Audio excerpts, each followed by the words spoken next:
O Almoçando com a Six da última quinta-feira, 3 de outubro, tratou sobre economia criativa. O tema foi apresentado pela integrante do Grupo Setorial de Economia Criativa da Microempa de Caxias do Sul e do Acelera Serra, Priscila Sandi Gonçalves, com a provocação do tema Economia Criativa. Você sabe o que é? Com certeza você já a consome ou produz. Priscila explanou aos presentes no restaurante Parque dos Pinheiros uma visão geral da temática. De acordo com ela, a economia criativa nasceu há cerca de uma década. Economia criativa é tudo que é criado, né? Toda a criatividade que a gente usa para gerar um produto, uma solução e gera valor econômico. Então, uma ideia, né? Eu tenho uma ideia de um negócio, de um produto, ou atender uma solução, mas que ela fique só comigo e no meu íntimo, ela não gera valor econômico, eu não consigo vender essa ideia sozinha, né? Mas no momento que eu divido ela com alguém, que eu começo a criar um produto e colocar ele no mercado e gera valor econômico, é a economia criativa. Então, por exemplo, quando a gente fala de um projeto arquitetônico, né? Ele gera um produto do seu negócio que gera um faturamento que vai ser vendido esse negócio. E toda a criatividade, todo o estudo que teve em cima daquele projeto é a economia criativa. Então, a criatividade que se teve ao gerar aquele projeto gera um faturamento, o crescimento desse segmento corporativo. Quando a gente fala de um design de um produto, né? Não o produto em si, o material que vai ser vendido, mas toda a concepção daquele produto, a ideia, o estudo que teve em cima dele é a economia criativa.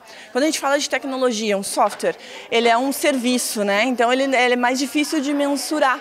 Mas também a gente está falando de um produto que ele é um serviço que ele tem uma criatividade envolvida, ele foi gerado, saiu a partir de sites, de demandas de cliente de mercado e tem um valor econômico, vai gerar um faturamento para o PIB da economia criativa. Ou seja, são várias manifestações. E por que a gente pode dizer que hoje a economia criativa está tão em alta? Que fatores justificam esse crescimento? O termo, na verdade, ele nasceu há uns 10 anos atrás, quando a gente fala das nossas novas economias, né? Todo mundo fala das novas economias. Mas a gente fala, então, de economia criativa, economia circular, economia colaborativa. Hoje em dia se fala em economia digital, disruptiva. Todas essas novas economias nasceram há 10 anos atrás, quando a gente fala da crise econômica nos Estados Unidos. Então, o que aconteceu? O empresariado, de uma forma geral, teve que se remexer para passar a crise. Então, a economia criativa é uma delas, onde as empresas, e ela está muito focada em micro e pequenos empreendedores também.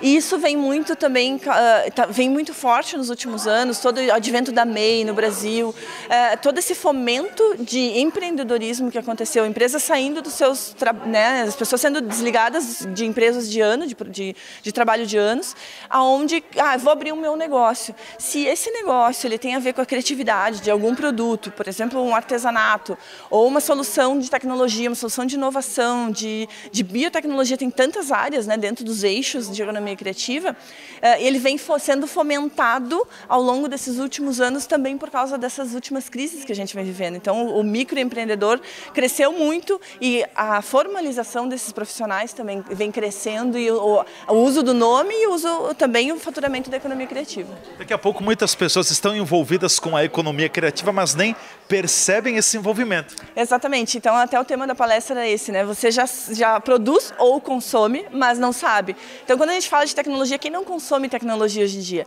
Mas algumas pessoas não sabem que tecnologia é um eixo da economia criativa. Quando a gente fala de toda essa revolução, indústria 4.0, quando a gente fala em design, experiência do consumidor, que hoje em dia se fala muito do cliente no centro, né? Eu trabalho com consultoria comercial e a gente trabalha muito isso, a jornada do cliente, desde de se conectar com a sua marca, tendo a necessidade, até você se conectar com a empresa, bom, ok, esse perfil da empresa é o produto que eu quero, e depois disso, né? Depois que ele virou cliente, como que é a jornada dele dentro da tua empresa? Então, toda essa experiência do consumidor, quando a gente fala de tendências de consumo, design, tudo isso também é economia criativa. Né? E as pessoas não sabem que tudo isso está dentro de um guarda-chuva maior chamado economia criativa. Embora a economia criativa esteja presente em praticamente todos os setores, na indústria, no comércio, talvez é no setor de serviços em que ela tem o seu maior foco? Sim, o PIB normalmente da economia criativa ela está mais interligada ao serviço e por isso também acaba sendo mais difícil a precificação. Então, esse público mais criativo, né, as empresas que trabalham com criatividade, muitas vezes não tem um produto material, né, não é algo material não está ligado muito a custo de produção para gerar o seu valor de produto, seu custo e valor final de venda. Então, como transformar a tua criatividade, o teu conhecimento, o teu intelecto em algo e como precificar isso. Então, sim, ele está mais diretamente ligado ao serviço e aí vem essas questões de dificuldade também do segmento de uma forma geral, de precificar e todo o estudo que tem que ter em cima disso para atuar no mercado de uma forma... ok, eu tenho um valor de mercado para o meu produto, mas a minha criatividade eu entendo que tem um valor determinado, um segmento específico, um nicho muito específico também. Se fala muito de cultura maker também hoje em dia, em cima de economia criativa. Quais são os principais pontos fortes, os diferenciais da economia criativa? O uso da criatividade, na verdade, ele está interligado em qualquer negócio, né? Todo mundo brinca que o brasileiro é criativo de nascença, né? Eu acho que é isso, com todas essas questões políticas que o Brasil passa, o brasileiro é criativo nato. E até eu participo de alguns grupos e aí quando a gente fala do público, por exemplo, alemão, né? Eles têm uma tendência a ser mais fechados e o brasileiro é mais solto, é mais introspectivo de uma forma geral. Então, quando a gente fala que o brasileiro tem um acolhimento já melhor para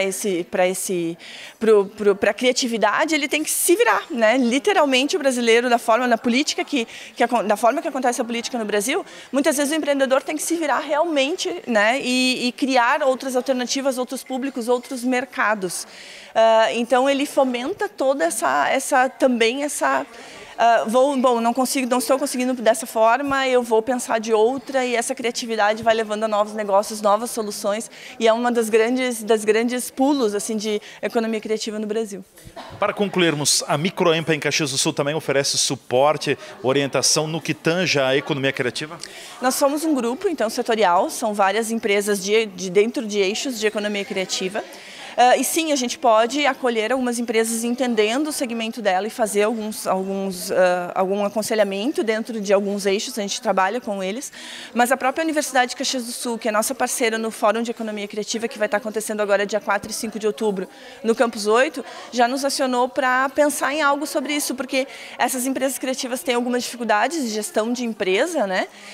E as instituições de ensino estão se preocupando com isso também. Então, são termos novos, são soluções criativas que se conectam com demandas de consumidores, mas como gerir essas empresas criativas. Então, também está se estudando em parceria com a universidade essas questões, alguns cursos, workshops, enfim, fomentando empresas de economia criativa e apoiando elas a se desenvolverem e a ganharem os novos mercados também.